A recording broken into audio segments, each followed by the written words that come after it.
Hi everyone, welcome back to the Sharma trading.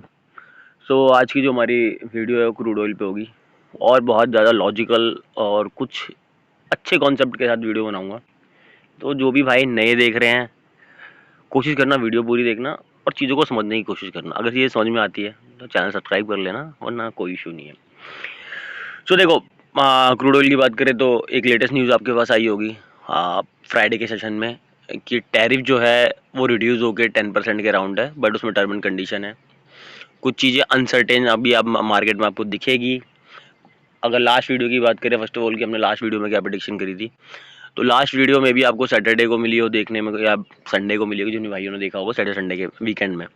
तो उस weekend में मैंने आपको नॉर्मली बोला था क्रूड ऊपर जाएगा और देखोगे तो उसके बाद अच्छा खासा ऊपर गया मार्केट। गैप अप खुलने की पॉसिबिलिटी थी और वहाँ पे मैंने अपने यूट्यूब कम्युनिटी में जो भी भाई ने सब्सक्राइब करा होगा, देखा होगा, अपना पोल भी डाला था और एक कमेंट करा था, get ready for the natural gas and crude oil bullish trend. तो ओवरऑल देखोगे तो मार्केट दोनों कमोडिटी के सेक्टर जो है प्लस में गए हैं। अभी देखो, कुछ इन्फॉर्मेशन ऐसा होता है कि यार मेरा वीक में एक बार वीडियो डालता हूँ, बट अगर मैं लाइव मार्केट में चार्ट देख रहा हूँ तो कुछ चीज़ मैं इंस्टाग्राम पे पॉपअप डाल देता हूँ। तो जो भी भाई अगर देखना चाह रहे हैं, पर्सनली आप लोग उसको फॉलो करना चाहते हो, चैनल को सब्सक्राइब कर लो और इंस्टाग्राम पे फॉलो कर सकते हो तो कर लो, हाँ, वरना कोई इशू नहीं है इन चीज़ों के लिए। वो तो पार्ट ऑफ द जर्नी है, जिनको अच्छा लगे वो कर सकते हो। तो फर्स्ट ऑफ ऑल हम लोग क्या करते हैं, न्यूज़ कवर कर लेते हैं, उसके बाद मार्केट के ट्रेंड को समझेंगे। देखो, न्यूज़ का जो सेक्शन है ना वो थोड़ा सा लेंदी होगा, तो उसको ना चीज़ को समझने की कोशिश करना। वहाँ पे बहुत सारे कॉन्सेप्ट है जो मैं क्लियर करूँगा, क्योंकि न्यूज़ में क्या दिख रहा है और मार्केट चार्ट में क्या दिखेगा, और दोनों चीज़ें कंटिन्यूसली चलेंगी। तो वीडियो को देखना और कॉन्सेप्ट समझना। देखो, बेसिकली ये क्रूड की समराइज न्यूज़ है, इसमें सारी चीज़ें कवर करी गई है। तो देखो, सबसे पहले oil price near 6 month high पे चल रहा है। ब्रेंट का रेट 31 to 72 बैरल है, और जो WTI है, मतलब यूएस का जो क्रूड इंडेक्स है जिसके ऊपर बहुत ज़्यादा चीज़ें रिलाई करती हैं, वो 66 to 67 पर बैरल चल रहा है। अभी देखो, लास्ट न्यूज़ के बेस पे सेम सिनेरियो चल रहा है, जियोपॉलिटिकल टेंशन, जिसके कारण क्रूड के अंदर आपको थोड़ी बहुत बुलिशनेस नजर आई। अभी देखो, एक मैं माइक्रो लेवल की चीज़ आपको बताता हूँ। ये सारी जो इंडेक्स होते हैं, इंडियन इंडेक्स होता है, क्रूड का इंडेक्स होता है, या फिर आपका नैस्डैक होता है, या फिर डाउ जोन्स होता है, ये सारी चीज़ कोरिलेट करती हैं। हम लोगों के लिए अलग अलग है कि हम बहुत छोटे लेवल के रिटेलर हैं, बट जो बड़े FIDI का जो पैसा होता है ना, वो कोरिलेट करके चलाते हैं। देखो कैसे, अगर जाहिर सी बात है क्रूड का प्राइस बढ़ेगा, क्रूड का प्राइस बढ़ने से क्या होगा, इंडिया का जो एक्सपोर्ट चीज़ें हैं उनका प्राइस गिरना शुरू हो जाएगा। क्यों? क्योंकि वहाँ पे डॉलर जो इंडेक्स है, उसका प्राइस बढ़ जाएगा, रुपया सस्ता हो जाएगा। तो रुपया सस्ता होने से क्या होगा, जो आपके इंपोर्ट वाले जितने मटेरियल हैं उन पे उसका इम्पैक्ट पड़ेगा। जो आप एक्सपोर्ट कर रहे हो वो रिड्यूस हो जाएगा। समझे चीज़ों को? मतलब देखो, कोई चीज़ ये समझो कि आप 10 रुपए की बेच रहे थे, अब आपको बेचनी पड़ रही है 12 रुपए पे, तो आपका प्रॉफिट हो गया। बट कोई चीज़ आप 5 रुपए पे खरीद रहे थे, वो चीज़ 8 रुपए पे आ गई, तो ओवरऑल आपको लॉस हुआ। तो जब क्रूड का प्राइस बढ़ता है तो इंडियन इंडेक्स पे उसका इम्पैक्ट पड़ता है, but note for us 1 to 2%। अगर आपका क्रूड 8 से 10% बढ़ रहा है तो आप इनडायरेक्टली आप बैक हिस्ट्री में जाके चेक कर लेना, मैंने स्टडी करी है इसके ऊपर, मैं इसलिए आपको बता रहा हूँ। आपका क्रूड अगर 8 से 10% बढ़ता है तो क्या होता है, ओवरऑल जो सिनेरियो होता है इंडियन इंडेक्स का, वो डिप साइड करता है, मतलब बेरिश हो जाता है मार्केट। अभी देखो, यहाँ जियोपॉलिटिकल टेंशन है। अभी आप देख रहे होगे, हाल फिलहाल में हर कंट्रियां आपस में युद्ध और सारा सिनेरियो बन रहा है। उस हर युद्ध के अंदर इंडियन इंडेक्स क्यों गिर जाता है, इस चीज को समझो आप, और क्रूड ऊपर क्यों चला जाता है। देखो, ओवरऑल जो इंडियन इंडेक्स है वो आज के टाइम में स्ट्रांग है। अब स्ट्रांग में क्या होता है, जब सारे इंडेक्स स्ट्रांग दिख रहे हैं तो FI की जो इन्वेस्टमेंट होती है वो उस कंट्री में करना चाहते हैं जो कंट्री का इंडेक्स स्ट्रांग हो, क्योंकि ओवरऑल उसको रिटर्न अच्छे मिलेंगे। वो गिरी हुई कंट्री के अंदर कभी भी पैसा इन्वेस्ट नहीं करते। तो अभी देखो, यहाँ पे जियोपॉलिटिकल का रीजन दिख रहा है, ये सारी चीजें अभी आपको दिख रही है कि वॉर रिलेटेड। लेकिन एक चीज समझो, यहाँ पे अगर वॉर का इतना बड़ा टेंशन चल रहा है तो क्या उसके बीच में US अपने टैरिफ पे कोई स्टेटमेंट देता? नहीं देता भाई, कभी नहीं देगा। कोई अपनी कंट्री का लॉस क्यों कराएगा? तो ये जो आपको टेंशन्स दिख रहे हैं, ये सिर्फ मीडिया में न्यूज़ दिखाने वाले पॉपअप्स हैं। उनका डायरेक्टली इम्पैक्ट मार्केट पे कब पड़ता है, जब वो चीज़ हो चुकी होती है, हमारे पास उन चीज़ों का रिजल्ट बहुत लेट मिलता है, या फिर अनसर्टेन सडन ही कोई चीज हो गई हो। अभी देखो यूएस के पास वेनेजुला है, ऑलमोस्ट ऑयल का 2 पार्ट उनके पास खुद का है, एक यूएस का हो गया, एक वेनेजुला का, 2 पार्ट उनके पास है यूएस ऑयल एक्सपोर्ट का। तो उसके बाद टैरिफ कम करने का मतलब क्या होता है? टैरिफ कम करना तो कोई लॉजिकल ही नहीं है यार। जो कंट्री ओवरऑल रूल कर रही है तो उस चीज के ऊपर अगर उसको टेंशन से फर्क पड़ रहा है या फिर टेंशन आ रहा है, वहां पे इतनी चीजें हो रही हैं, तो वो अपना लॉस क्यों करेगी? तो इसका मतलब आप सीधी बात समझो, शॉर्ट वे में आपको बता दूं तो मार्केट में यहाँ पे गिरावट के सेंटीमेंट बनेंगे क्रूड के अंदर। अभी जो भी भाइयों की पोजीशन होगी कॉल में लेके कि ये जो वॉर है और बढ़ेगा, टेंशन होगा, तो भाई देखो यार मेरे थॉट के अकॉर्डिंग ये चीजें नहीं होंगी। मतलब हो सकता है, देखो आप लोग सही हो, मैं ये नहीं कह रहा कि मैं भाई I am always right, but मेरे लॉजिक के अकॉर्डिंग नहीं होंगी, क्योंकि लॉजिक जो हमें जो दिख रहा है ना यहाँ पे, जो चीज निकल के आ रही है वो उसके बेस पे नहीं है। अगर समराइज न्यूज की बात कर लूँ तो मैं देखो बिग रीजन में यूएस ईरान का वॉर टेंशन का दिखाया गया, जिससे कि न्यूक्लियर का की बात चल रही है ऐसा वैसा होने के लिए, तो उससे दिखाया जा रहा है क्रूड के अंदर स्पाइक, वो ऑलरेडी आ चुका है भाई। ठीक है, इसका मतलब वॉर का जो सेंटिमेंट है कहीं ना कहीं स्टैब्लिश हो चुका है, इसीलिए जो टैरिफ डील है वो सारी चीजें हुई हैं। अभी भी हमारे पास न्यूज में है वो चीजें गलत है भाई। ठीक है, अगर ओवरऑल टेंशन के अकॉर्डिंग बात करें तो बेनिफिट होगा, अगर इंडिया इम्पैक्ट की बात करें तो high crude oil price pushes the ONGC. ONGC क्या है? इंडिया का स्टॉक, ऑयल का स्टॉक है जो कि अपने ऑल टाइम हाई पे चल रहा है। अगर देखो मैं वैसे तो मैं टिप देता नहीं, बट आपको बता देता हूँ थोड़ा सा। अगर यहाँ पे ओवरऑल अगर बुलिश यहाँ पे जो ट्रेंड था ओएनजीसी, तो यहाँ पे कहीं ना कहीं डिप के चांसेस बन जाएंगे ओवरऑल, अगर ऑयल का प्राइस कंटिन्यूसली राइड करता है। देखो वही चीज यहाँ पे भी मेंशन हो रखी है, high oil negative for the Nifty and the inflation rate. So news analysis और अब लोग चार्ट पे एनालिसिस कर लेते हैं। फर्स्ट ऑफ ऑल मार्केट की क्लोजिंग पोजीशन देख लेते हैं कहाँ पे क्लोज हुआ है। तो देखो डे टाइम फ्रेम में चार्ट है, मैं इसको 15 मिनट टाइम फ्रेम पे करता हूँ और इंडियन चार्ट के अकॉर्डिंग सी क्लोजिंग देख लेंगे, कितने परसेंट मार्केट अभी रिजेक्ट कर रहा है और कहाँ पर रिजेक्ट कर रहा है। उससे एटलीस्ट आपको आइडिया लग जाएगा कि मार्केट में क्या ओपनिंग होने की सेंटिमेंट है। तो देखो अगर 11:30 के क्लोजिंग WTI क्लोजिंग कैंडल देखो तो काफ़ी बेरिश कैंडल दिख रही है यहाँ पे, और 11:30 के अकॉर्डिंग 11:45 के आसपास मार्केट बंद हुआ होगा। तो 11:45 की कैंडल ये है, तो कह सकते हो अब ज़्यादा तो नहीं, अराउंड 0.3% के आसपास मार्केट डिप में है। बट यहाँ पे जो एक्सपेक्टेशन करी जाएगी कि मार्केट से कि एक गैप डाउन ओपन होना चाहिए मार्केट के अंदर।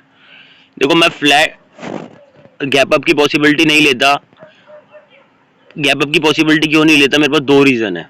देखो पहली चीज़, मेरे अकॉर्डिंगली न्यूज़ की जो फिटमेंट है टैरिफ से मैच नहीं करती, पहला रीज़न मेरा ये है। दूसरा रीज़न तो देखो जो $66 पे एक आपका रेजिस्टेंस फेज हुआ है, उस रेजिस्टेंस से मार्केट ने एक पुल बैक लिया है। दूसरा रीज़न मेरा ये है, हाँ हो सकता है मार्केट आपका फ्लैट खुल जाए, बट मेरे लिए ओवरऑल व्यू फ्लैट बेरिश का होगा मार्केट का, कि यहाँ से मार्केट एक अच्छा खासा डिप लेना चाहिए। ये मेरा एक जोन है ऊपर का 66.59, और नीचे की बात करें तो मेरा जो पहला सपोर्ट जोन क्रिएट हो रहा है, तो ये बहुत माइनर सपोर्ट है, इसको मैं सपोर्ट भी कंसिडर नहीं करूंगा। हाँ एक रेजिस्टेंस मानूंगा जब मार्केट यहाँ से एक रूल आउट करके वो ऊपर की तरफ निकलेगा ना, तब मैं इसको एक रेजिस्टेंस के लिए मान सकता हूँ। बट अभी फिलहाल के लिए मेरे लिए कोई सपोर्ट नहीं है, बहुत छोटा है, माइनर सपोर्ट है, क्योंकि देखो ये ऑलरेडी वीक है। देखो तो इस जोन से मार्केट ने बार बार देखो नॉर्मल लॉजिक सपोर्ट रेजिस्टेंस में ये होता है, बार बार जिस जोन पे मार्केट आके बार बार रिजेक्ट कर जाए ना, तो समझ लो वो ओवरऑल वीक जोन हो गया। वहाँ पे सेलर अब बायर अपनी पोजीशन बनाने से बार बार कतराता है, क्योंकि वहाँ पे पॉसिबिलिटी ज़्यादा हो जाती है मार्केट से वहाँ पे फॉल डाउन होने की। तो पहले फर्स्ट सपोर्ट रेजिस्टेंस की बात कर लेते हैं, मार्केट में किस किस लेवल पे है, उसके बाद मार्केट के ट्रेंड की कोशिश करेंगे एनालिसिस करने के लिए कि मार्केट का ट्रेंड हमें कहाँ से कैसे मिल सकता है। देखो बॉटम के लिए है, तो बॉटम के लिए हम लोग फर्स्ट ऑफ ऑल नीचे एक बड़ा जोन है, इस बड़े जोन को नॉर्मली कंसीडर करेंगे कि फर्स्ट सपोर्ट आपका ये जोन बने। $65 की वैल्यू होगी वो, मतलब कि $1। बट देखो मेरा ये मानना है, अगर कल मार्केट फ्लैट खुल जाता है ना, तो कल से गोल्डन डे आपका नहीं होना चाहिए कोई, मतलब कल से बेटर गोल्डन डे नहीं होना चाहिए। क्यों? क्योंकि ये जो टारगेट है ना इजीली आपका $65 अचीव होगा अगर इंडियन इंडेक्स की बात करें। अभी देखो सेम लेवल हम लोग इंडियन इंडेक्स पे भी लगा लेंगे, but first of all WTI पे बात कर ले। WTI पे बात करने का मेरा मेजर कॉन्सेप्ट ये होता है ना, देखो जो इंडियन चार्ट है ना, वो ठीक है रिलाई करता है, बट वो रुपीज और डॉलर का जो फ्लक्चुएशन है ना वो थोड़ा ज्यादा क्रिएट कर देता है। तो इस वजह से आपको सपोर्ट रेजिस्टेंस जो आपको ट्रेड पंच करना ना, ठीक है आप रनिंग वैल्यू ले लो, वो भी उसमें भी आपको 50 पॉइंट का डिफरेंस मिल जाता है, बट जो सपोर्ट रेजिस्टेंस है वो इसी जोन से मार्क करके ओवरऑल लो बेनिफिट है। तो देखो बॉटम का एक रेजिस्टेंस की बात, सपोर्ट की बात करी जाए, $65 हो गया आपका। उसके नीचे के लिए हम उसको बड़े टाइम फ्रेम पे कर लेते हैं, 4 आवर या फिर वन डे में 4 आवर बेटर रहेगा।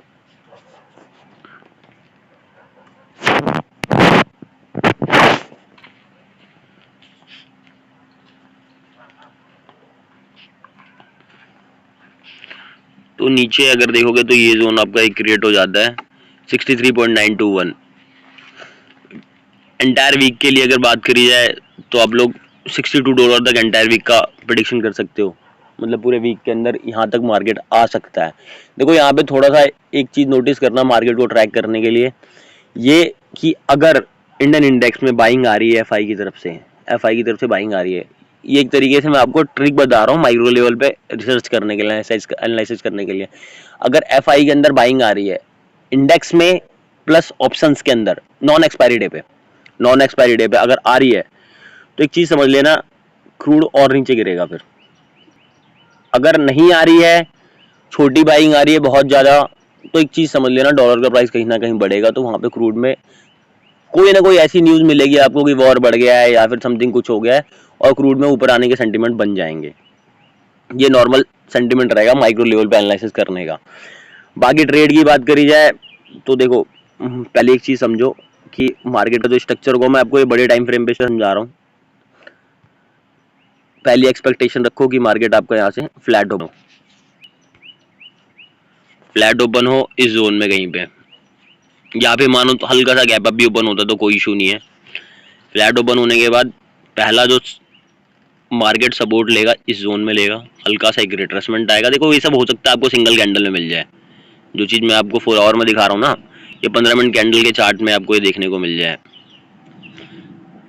उसके बाद इस जोन पे मार्केट का एक रेजिस्टेंस आना चाहिए, मतलब ये जो पीरियड होगा ना, ये जो रेजिस्टेंस का छोटा मोटा बता रहा हूँ मैं, ये आपका अगर मार्केट फ्लैट खुला तो फर्स्ट हाफ में देखने को मिलेगा पूरा, और सेकंड हाफ में इसका ब्रेकआउट होगा, क्योंकि वहां पे वॉल्यूम बढ़ेगा तो वहां पे ब्रेकआउट के चांसेस बनेंगे। ये मंडे का नॉर्मल स्ट्रक्चर होना चाहिए। अगर मंडे को देखो गैप डाउन खुल गया इतना बड़ा तो फिर बात ही खत्म है, फिर उसमें एक पुल बैक आएगा।